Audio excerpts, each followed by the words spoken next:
ఏపీలో వైసీపీ హయాంలో బీసీలపై అరాచకాలు జరిగాయన్నారు మంత్రి అచ్చెన్నాయుడు. మాజీ మంత్రి అప్పలరాజు కుమారుడిని తప్పించి వేరే వారిని ఇరికించాలని చూశాడని విమర్శించారు.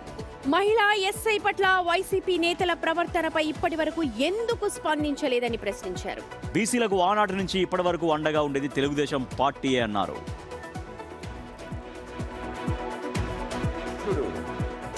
బలహీన వర్గాల మీద కక్షగట్టి 5 సంవత్సరాలు దమనకాండ చేసిన విషయాన్ని ప్రతి ఒక్కరికి కూడా తెలుసు. అందుకే తెరపైకి ఈ చట్టం వచ్చిన విషయాన్ని కూడా ప్రతి ఒక్కరికి తెలియజేస్తున్నాను. 2 సంవత్సరాల నుంచి దీని మీద కసరత్తు చేసి